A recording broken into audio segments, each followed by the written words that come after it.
Assalamualaikum warahmatullahi wabarakatuh. Kepada yang terhormat Bapak Muhammad Alfi Pratama S.Phil M.Phil, selaku dosen dari mata kuliah Filsafat Hukum kelas B. Saya Febrian Duta Pratama, NPM 211000093, izin mempresentasikan materi mengenai The Speluncean Explorers.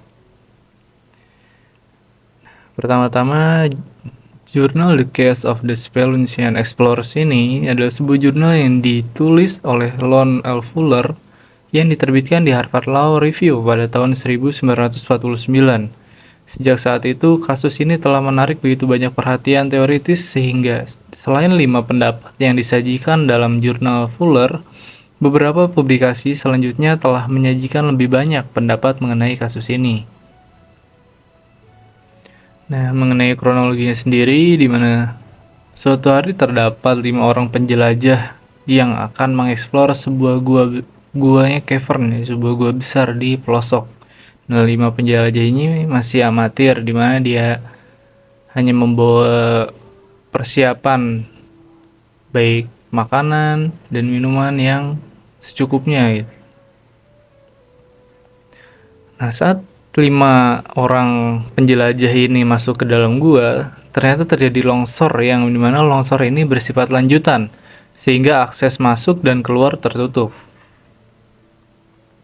Kemudian kelima orang ini terjebak di dalam gua yang tidak terdapat, di mana di dalam gua ini tidak terdapat tumbuhan, hewan, dan air ya. Tidak ada sumber makanan. Kemudian terdapat 10 orang pekerja penyelamat yang mencoba menyelamatkan kelima orang tersebut. Tetapi terjadi longsor susulan yang menyebabkan 10 orang pekerja penyelamat tersebut meninggal.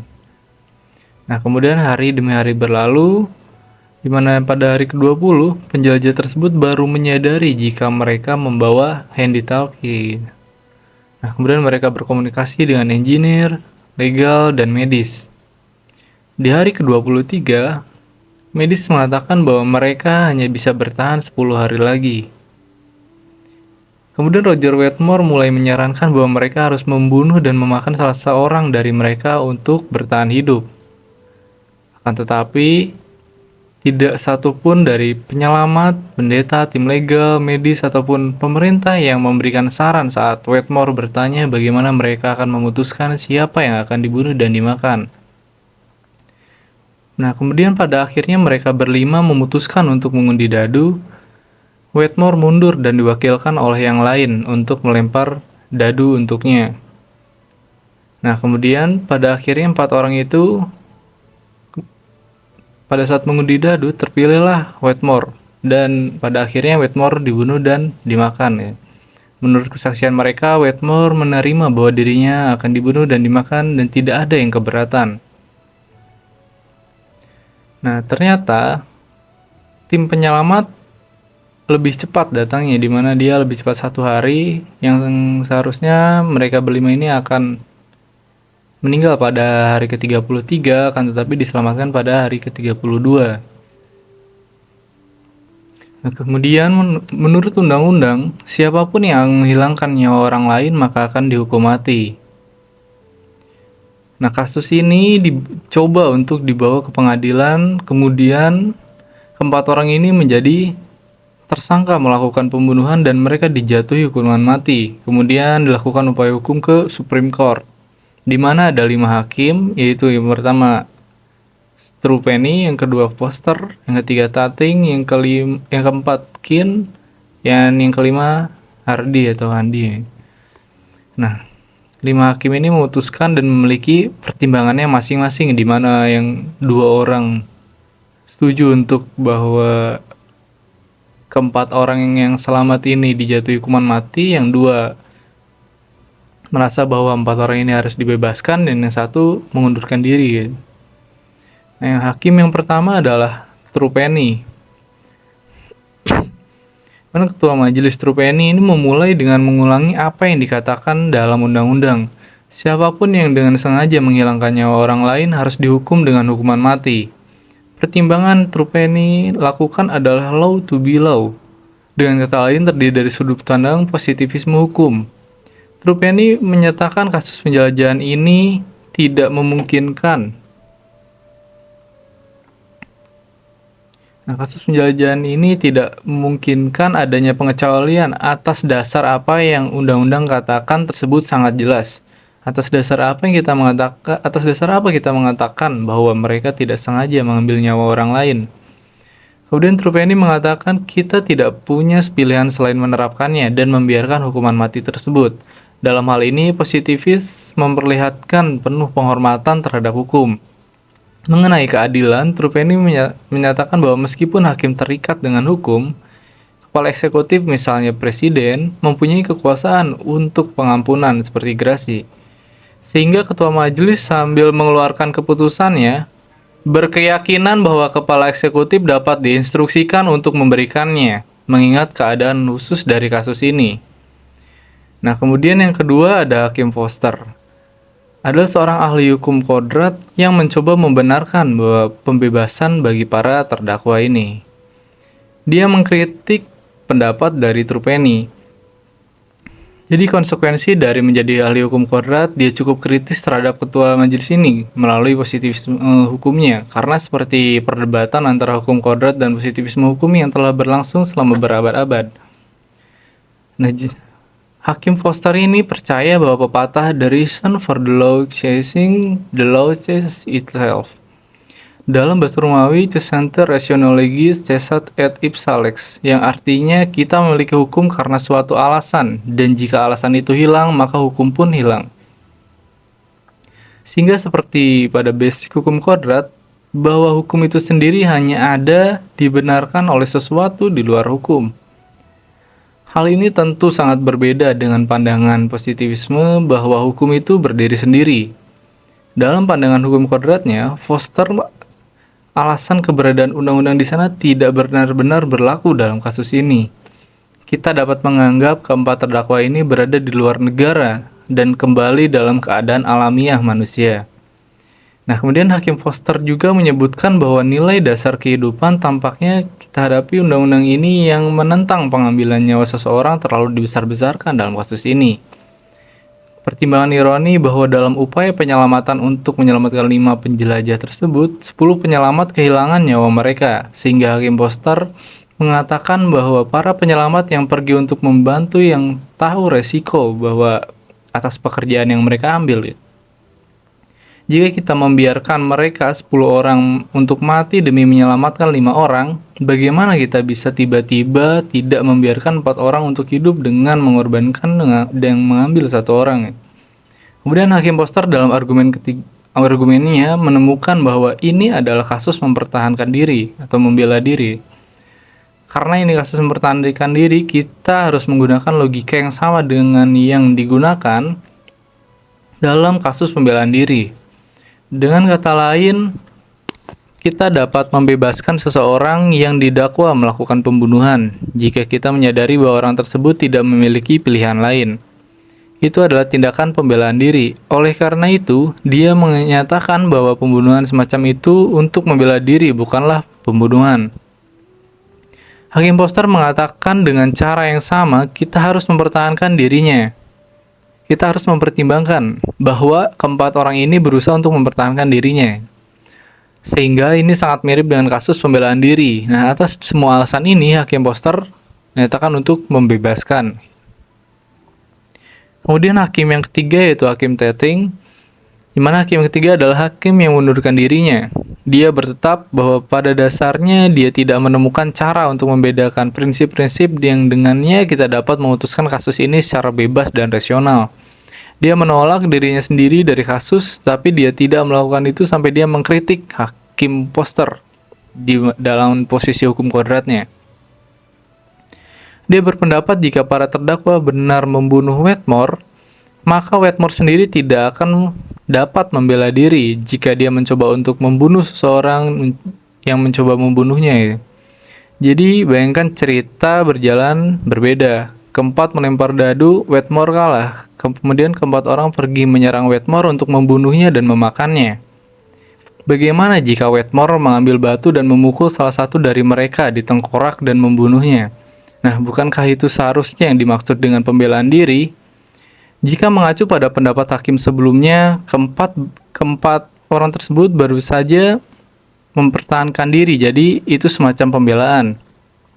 Pembelaan diri yang menyatakan jika mereka mendapatkan pembelaan diri itu berarti Wetmore yang benar-benar membela diri tidak dapat mengklaim pembelaan diri. Oleh karena itu, Hakim Foster pasti salah tentang gagasan bahwa kita dapat melepaskan 4 orang terdakwa, bahwa karena hal itu seperti pembelaan diri. Argumen selanjutnya mengenai preseden. Dalam suatu perkara yang telah diputus oleh Mahkamah Agung atau Supreme Court, dan yang mana pengadilan yang lebih rendah selalu terikat atas putusan tersebut. Nah, inilah yang disebut dengan keputusan statis. Dalam kasus sebelumnya, di mana ada Persemakmuran versus Valjean, ini adalah kasus di pengadilan yang sama yang tidak menerima pembenaran atas kelaparan dan hampir mati dan bagi seseorang yang dituduh mencuri. Sehingga yang dituduh mencuri mengatakan, saya kelaparan dan tidak punya pilihan lain, karena itu saya mencuri roti. Tetapi pengadilan mengatakan bahwa itu bukanlah pembenaran atas tindakan tersebut, dan mereka memvonis pencuri atas tuduhan pencurian. Nah, sekarang jika Anda dapat menghukum pencuri atas tuduhan pencurian tersebut dengan mengharapkan dia mati kelaparan, lalu bagaimana Anda tidak menerima untuk menghukum keempat terdakwa ini atas tuduhan pembunuhan karena mereka akan mati kelaparan? Akhirnya hakim ini menunjukkan poin bahwa meskipun undang-undang tentang pembunuhan mensyaratkan tindakan yang disengaja, itu tidak bisa dibandingkan dengan pembelaan diri. Karena pembelaan diri adalah respon impuls atau refleks untuk mempertahankan diri sendiri. Dengan kata lain, ketika seseorang hendak menyerang kita gitu, dan kita membunuh orang, itu adalah dorongan untuk mempertahankan hidup. Itulah yang dimaksud dengan pembelaan diri. Namun hal itu merupakan tindakan yang disengaja. Nah, berdasarkan alasan ini, pendekatan hukum kodrat dari Hakim Foster banyak dikritik oleh Hakim Tetting. Namun demikian, Hakim Tetting tidak dapat menemukan asas untuk memutuskan apakah akan memvonis bersalah atau membebaskannya. Dia hanya tahu bahwa pertimbangan hukum kodrat dalam Hakim Foster itu salah dan ia mengundurkan diri dari perkara tersebut. Nah, kemudian yang keempat adalah Hakim Kin, di mana dia mendukung hukuman mati. Hakim Kin juga sama mengkritik tajam pandangan Hakim Foster. Meskipun ia memutuskan seperti ketua majelis yaitu Trupeni bahwa kita harus menjunjung tinggi hukuman dan memberi hukuman mati, dia tetap kritis terhadap Hakim Trupeni. Nah, terhadap saran Penny bahwa ia menyarankan kepala eksekutif untuk memberikan gerasi atau pengampunan kepada mereka. Nah, menurut Hakim Kin, Penny tidak mempunyai hak dalam hukum untuk mengarahkan kepala eksekutif tersebut untuk melakukan apapun setelah pengadilan memutuskan, dan kewenangan kepala eksekutif untuk membuat keputusan sendiri apakah dia akan memberi gerasi atau tidak. Jadi Hakim Penny menyatakan bahwa ia akan mengarahkan kepala eksekutif untuk mengampuni adalah melanggar proses peradilan. Tetapi dalam berpihak kepada Hakim Trupeni, Hakim Kin mengatakan bahwa kasus ini menjadi pengecualian dari pembelaan diri. Hal ini dikarenakan menurut Hakim Kin, ruang lingkup pembelaan diri berlaku pada kasus melawan ancaman terhadap kehidupan orang itu sendiri. Itu yang akan memperbolehkan pembelaan diri. Nah, dalam pembelaan diri mempunyai ancaman nyata terhadap hidupnya oleh orang yang menyerangnya. Dalam kasus Wetmore, tidak menimbulkan ancaman bagi yang membunuhnya. Ancaman kematian bagi keempat terdakwa datang dari sesuatu di luar kendali Wetmore. Sehingga mengatakan kita dapat melepaskan orang ini karena membela diri berarti menyatakan bahwa Wetmore adalah orang yang bertanggung jawab atas situasi mereka. Padahal jelas-jelas itu tidak benar. Oleh karena itu, Hakim Kin menjunjung hukuman mati. Yang kelima adalah Hakim Hardy, di mana dia melakukan sesuatu yang unik dan tidak biasa, di mana Hakim Hardy ini menarik opini publik dan percaya bahwa terdakwa harus diampuni atau dimaafkan. Nah, yang dapat kita pelajari dari Hakim Hardy ini adalah dia memiliki pengetahuan secara tidak langsung bahwa kepala eksekutif tidak akan mengampuni para terdakwa jika mereka terbukti bersalah. Sehingga dengan pemikiran tersebut, Ia mempublikasikan kasus ini, tidak hanya secara nasional tapi juga secara internasional yang disaksikan oleh dunia. Dan jejak pendapat yang telah dikemukakan menunjukkan bahwa lebih dari 90% masyarakat percaya bahwa orang-orang yang diadili tersebut harus diampuni. Nah, jadi argumennya adalah seruan populis di sini. Kita semua tahu bahwa hakim adalah aspek yang paling tidak demokratis dalam keseluruhan proses pemerintahan, di mana hakim itu ditunjuk bukan dipilih oleh rakyat. Nah, mereka bukan perwakilan dalam tugasnya. Membuat undang-undang itu adalah tugas dari para legislator. Maka dari itu, Hakim Hardi berpikir, mengapa kita harus menentang apa yang diinginkan 90% rakyat, di mana mereka jelas-jelas ingin orang ini untuk dibebaskan. Dan kita jelas tahu bahwa kepala negara atau kepala eksekutif di sini tidak akan memaafkan mereka. Jadi dia memutuskan bahwa orang-orang ini harus dibebaskan. Seperti yang telah disebutkan sebelumnya untuk memutuskan pembebasan. Kemudian pembelajaran yang didapatkan dari kasus ini adalah bahwa kita dapat melihat praktek dari penggunaan teori-teori yang digunakan dalam pertimbangan putusan hakim gitu. Di mana kasus ini berguna bagi pembelajaran filsafat hukum tentunya untuk memikirkan konsekuensi nyata dari penggunaan teori yang mereka pertimbangkan. Kemudian apa yang akan hukum kodrat katakan mengenai kasus ini, bagaimana cara memutuskan dalam kasus ini, kemudian apa yang akan positivis katakan mengenai ini, dan masih banyak teori lainnya yang kemudian diterapkan dalam kasus ini. Sekian presentasi yang dapat saya sampaikan. Mohon maaf apabila ada kesalahan. Wassalamualaikum warahmatullahi wabarakatuh.